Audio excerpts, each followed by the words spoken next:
Bismillahirrahmanirrahim. Alhamdulillahi rabbil alamin wal aqibatu lil muttaqin wa la udwana illa 'alal zalimin. Allahumma shalli salatan tukhrijuna biha min zulumatil jahli wal wahmi wa tukrimuna biha bi nuril ilmi wal fahmi wa tuwaddihu lana biha ma ashkala innaka ta'lamu ma la na'lam innaka anta 'allamul ghuyub.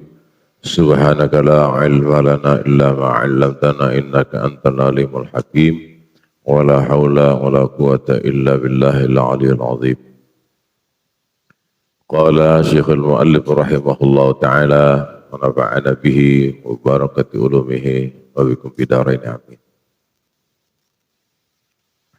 بسم الله الرحمن الرحيم.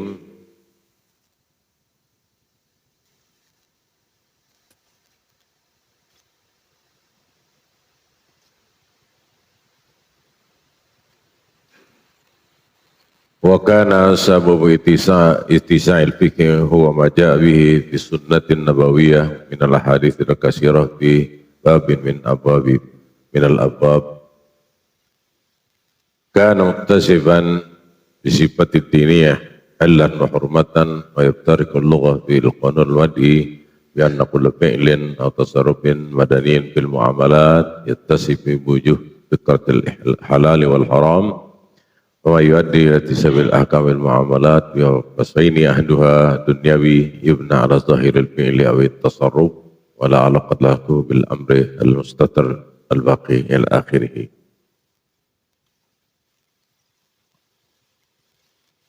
Sebagaimana kita tahu bahwa di dalam fikul islami atau syariat Islam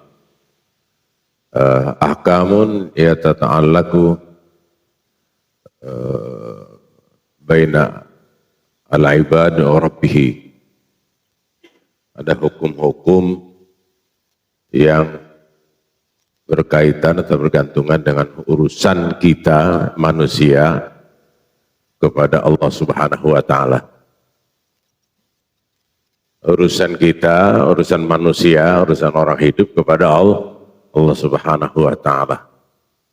Dan kita tahu bahwa bagi Allah Subhanahu wa taala berhak memerintah mutlak atau melarang mutlak. Jadi kalau hukum-hukum manusia bagaimana dilihat ya, kalau Allah Subhanahu wa taala sudah perintah, ya artinya sudah tidak ada jalan lagi untuk mengingkari. Aqimis shalah. Allah taala katakan kerjakan salat. Ya mesti salat. Namun begitu, innallaha la yu'badu an jahlin, bahwasanya Allah Ta'ala tidak mau disembah dengan kebodohan. Allah Subhanahu wa Ta'ala tidak mau disembah dengan kebodohan. Artinya mestilah mengikuti petunjuk-petunjuk ajaran Nabi kita sallallahu alaihi wasallam. Sebelum sholat ngambil wudhunya bagaimana? Ngambil wudhunya bagaimana? Nah, sudah sholatnya bagaimana? Nah, itu datanglah aturan-aturan yang paten. Aturannya sudah Pak? Sudah paten. Artinya nambahin bid'ah, ngurangin bid'ah. Karena datang aturannya sudah Pak? Sudah paten. Mau berubah apapun di dunia, tetap pelaksananya semacam itu ala biqadril mustata'. Sekedar yang fisik kita dapat melakukan. Jadi aturannya adalah baku, aturan adalah tetap, namun pelaksanaannya biqadril mustata', sekedar kemampuan yang ada pada kita. Berapa banyak sekarang hampir di semua masjid juga ada kursi buat sholat. Nah seperti Ustadz ini kan, nah dia sembahyangnya sudah begitu. Gitu. Artinya sini pada dasarnya kan diri gitu kan, tetapi tatkala memang sudah dalam kondisi uzur maka boleh semacam itu, dan tidak ruku dan tidak sujud. Rukunya ya sekedar begitu, sujudnya ya sekedar begitu. Tapi ruku dan sujud tetap masuk di dalam aturan, cuma dia tidak mampu. Hal ini bukan dengan tanpa contoh, ya sudah dicontoh ketika seseorang ketika Imam Ahmad bin Hanbal radhiyallahu anhu melihat seseorang sembahyang diri aja, kagak ruku, kagak sujud, orang gendut, orangnya kan, itu kalam tusalli rajul, aku melihat kamu kok enggak sholat katanya. Begini Imam katanya, saya tuh katanya apabila bukan ruku baru sujud aja katanya udah terkentut. Karena kegedean perut katanya, apabila gerak dikit udah terkentut aja katanya, begitu kan? Nah, bagaimana katanya saya pakai ruku, pakai sujud tapi kentut atau nggak usah atau nggak ruku atau nggak usah ruku, nggak usah sujud? Imam Ahmad bin Hanbal jalan aja udah, ya katanya kalau udah begitu mah bagaimana katanya? Ya begitulah cara sholatnya. Pada dasarnya tetap ada ruku, tetap ada sujud dalam kondisi yang pelakunya kitanya, artinya dalam keadaan uzur boleh tetapi tetap saja kalau masih kuat rukunya Allahu Akbar, Sami Allahu liman hamidah, Allah tekan sedikit bahwa kalau sujudnya itu itulah aturannya. Di samping itu ada aturan bacanya, aturan bacaan mana yang apa namanya menjadi rukun, ya, mana yang menjadi wajib, mana yang menjadi sunnah. Itu pada dasarnya memang ajaran itu semuanya adalah mudah.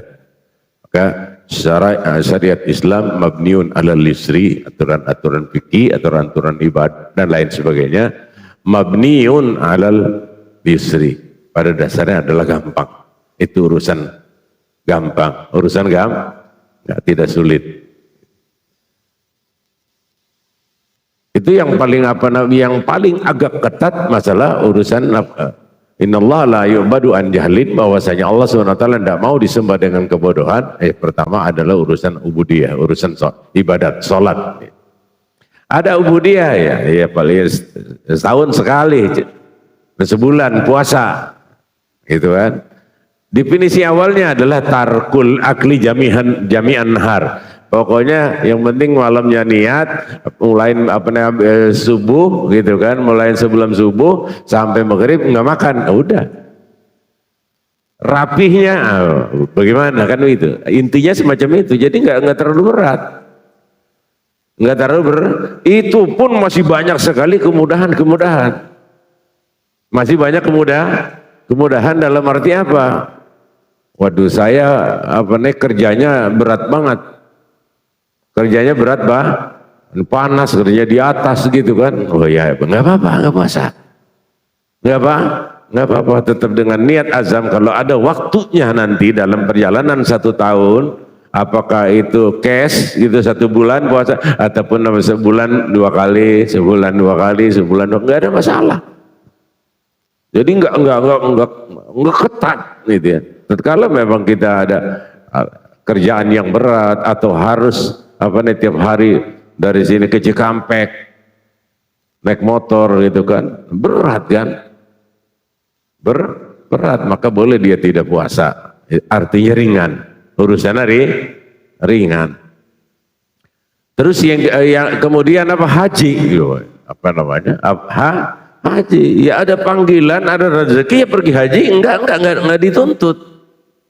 Enggak dituntut. Cuman pekerjaannya ya sudah baku, walaupun tempatnya sudah berubah, namun pelaksanaan hajinya sesuai khuzuan di manasikakum, ambillah dariku ajaran tentang bagaimana melaksanakan ibadah haji. Enggak ditambah, walaupun tempatnya berubah dan lain sebagainya, tetap saja pelaksanaannya ya begitu. Niat, itu kan, pakai ihram, niat. Kalau kita umroh sampai ke Mekah, tawaf, sa'i, gunting, sudah beres kan begitu. Haji begitu pula setelah Arafat, tawaf, sa'i, gunting atau Arafat, Muzdalifah, Mina, lontar, gunting gitu kan, kembali ke Mekah. Artinya begitu-gitu juga. Artinya ilmunya sangat gampang, ngikutin aja udah beres. Ngikutin orang-orang yang lebih tahu, itu kan, ustaz orang yang lebih tahu begini, ya sudah laksanakan. Itu semuanya gampang, nggak ada yang susah, nggak ada yang sulit.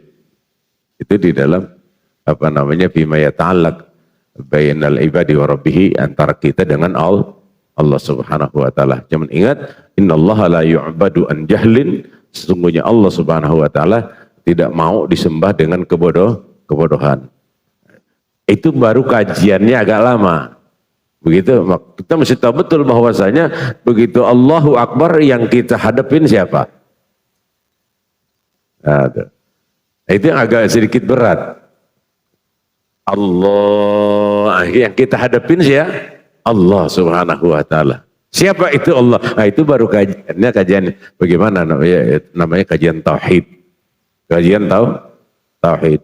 Al-Imam Hasan Ibn Ali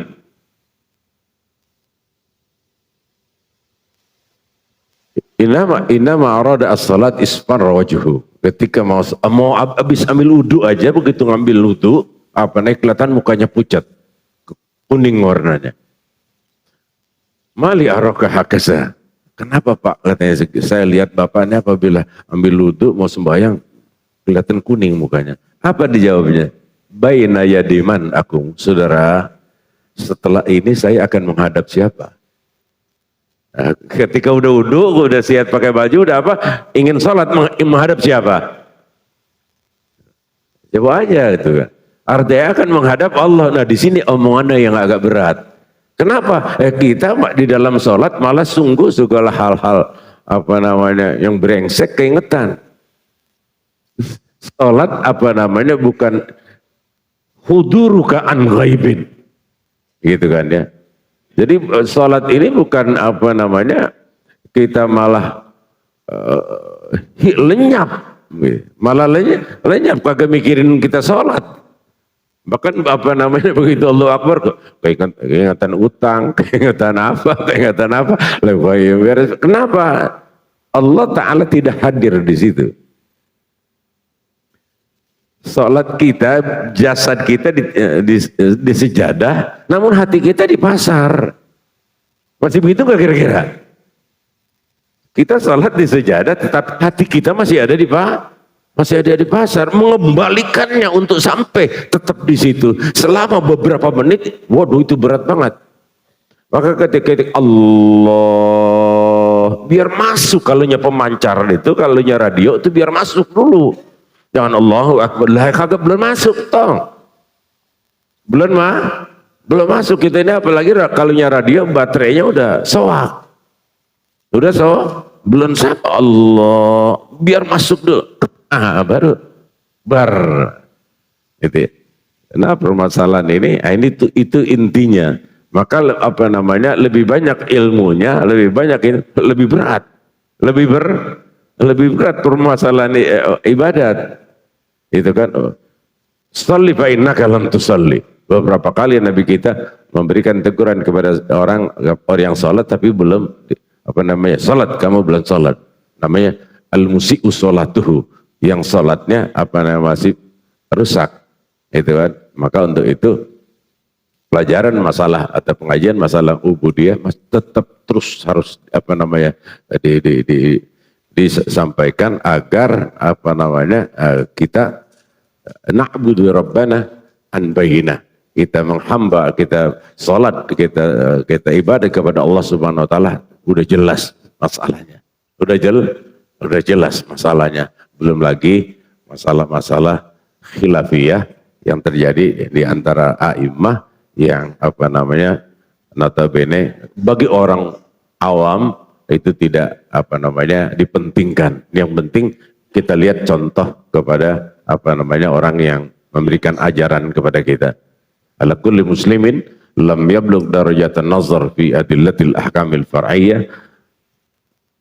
Naam, ala kulli muslimin alladhi lam yablugh darajatan nazar fil ahkamil far'iyyah ay yattabi'a imaman min a'immatid din wa yahsun bihi ma hadzal ittiba' ay yata'arrafa 'ala allati imamihi mastata' wa yataqabbal kulla irsadin masubin bid-dalil wa tasahha innahu sidqu man arsadu wa kifayatu wa yastaqbil laqsaul ilmi in kana min ahlil ilm hatta yablugha darajatan nazar. Bagi kita secara umum kita cukup melihat kepada orang yang mumpuni di dalam ilmunya, bagaimana ibadatnya, itu bisa kita contoh sudah. Tetapi dalam kondisi apa namanya kamalus sihah, dalam kondisi kamalus sihah. Jangan Bapak nyontok saya ketika ruku, maaf, ketika ruku pinggang saya udah payah. Itu kiai katanya sembahyang nggak begitu, enggak, kiai lu pinggangnya udah rusak, nggak boleh dicontoh, itu mah udah. Yang begitu kagak boleh dicontoh. Yang masih seger, apa Ustaz Nias tuh kan masih remaja dia makan, itu bisa dicontoh. Nah kalau ini, lah itu kok kiai sembahyang nggak begitu? Lah dia kan kiai, dia mau tahu. Lah enggak, kiai lu pinggangnya udah sakit, paham nggak? Oh iya begitu, gak boleh dicontoh udah. Maka nggak setiap perilaku kiai mesti contoh. Kiai bini 4, gue mau kawin lagi 4. Jangan lu mah. Lu mah jangan. Paham saudara? Begitu, maka ala kulli muslimin lam yablugh darajatan nazar fi adillatil ahkamil fari ayat tabi imaman, mengikuti orang yang ilmunya mumpuni. Oh dia begitu, sudah ikutin. Gitu. Tetapi mesti lihat kondisinya, lihat dulu apa namanya ustadznya atau kiainya kondisi sehat banget apa enggak, begitu kan. Jangan tiba-tiba Allahu Akbar.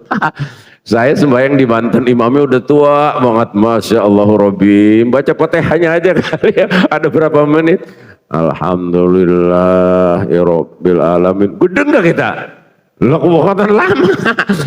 Alhamdulillah ya Rabbil Alamin Ar-Rahman.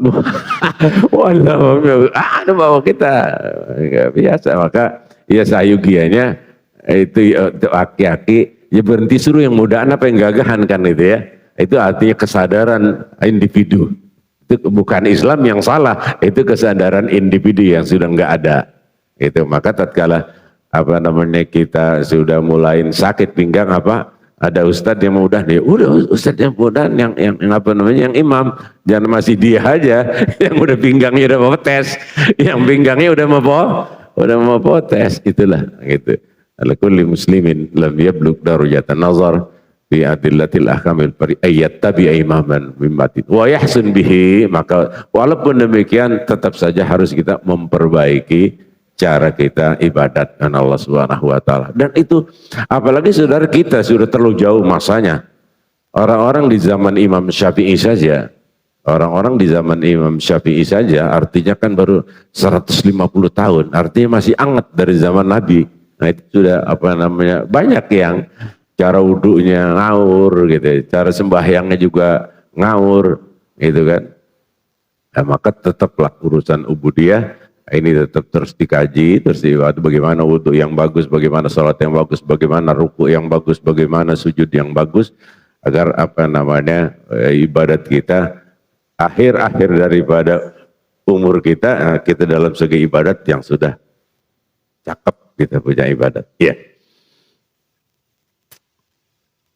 Kemudian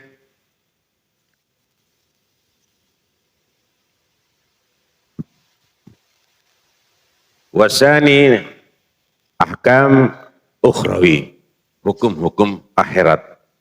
Ibn al-haqiqat as-salwaqi wa in kana khafiyan anil akharin, hukum-hukum akhirat.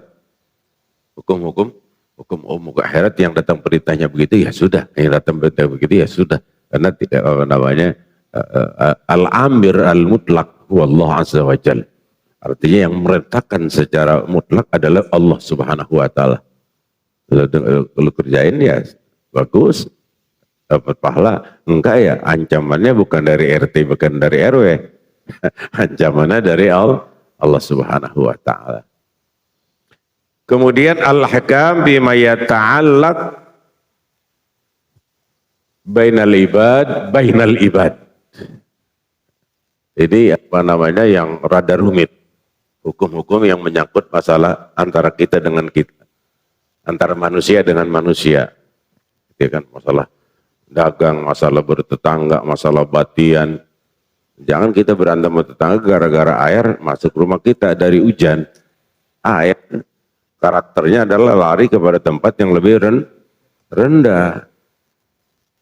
Dia masuk ke rumah kita tuh air, lu katanya hujan, lu katanya turun sini, ya nggak boleh.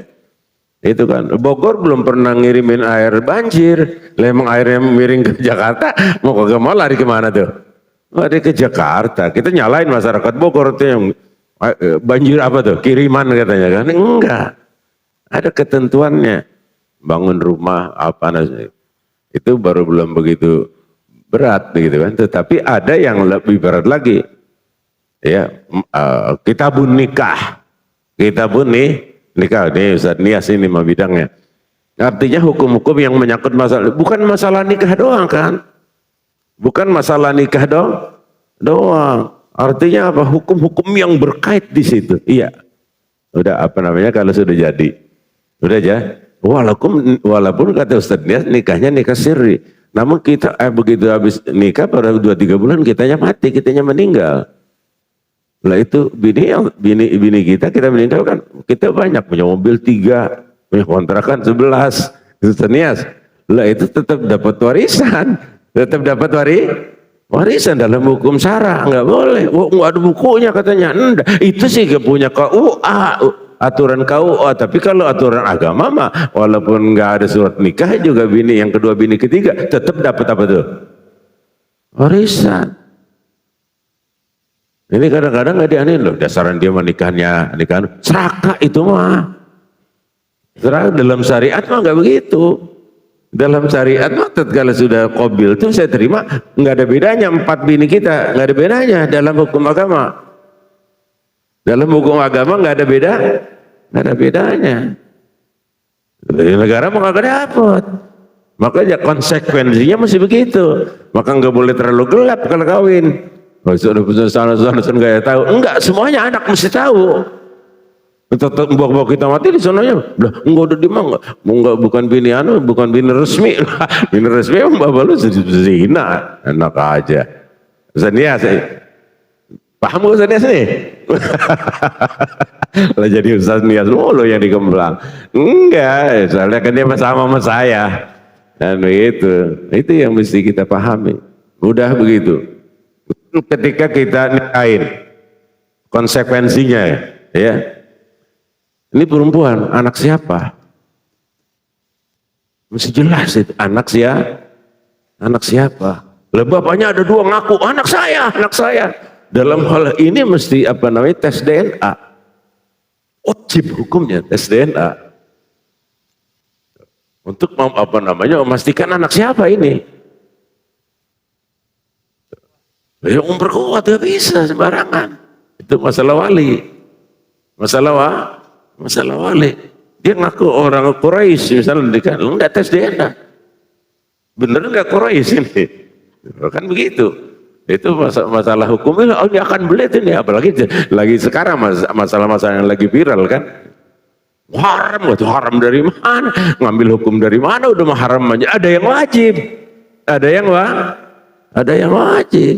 Ketika dia ngotot, saya memang apa namanya dari Quraisy, gitu kan? Ya nggak tes DNA, Quraisy bukan, apa Yahudi kan begitu.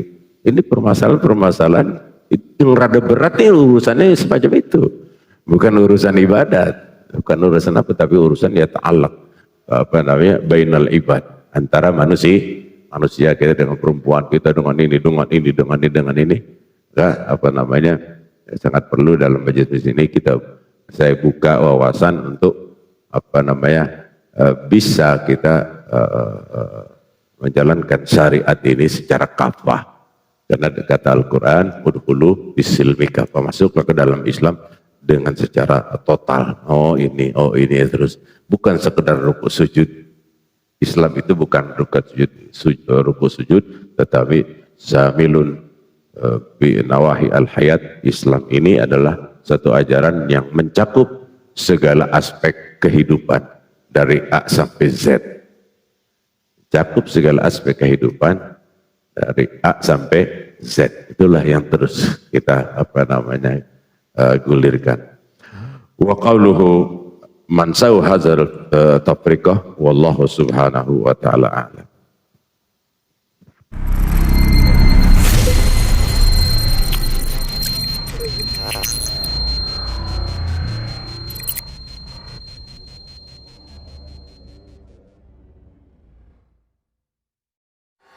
Dengan siaran langsung YouTube channel live streaming Fadlan Sel Jadi setelah acara nanti bisa ditonton kembali, dilihat kembali di YouTube channel Fadlan Share, dan jangan lupa untuk like, komen, subscribe untuk membantu siar dakwah agama Allah Subhanahu wa taala.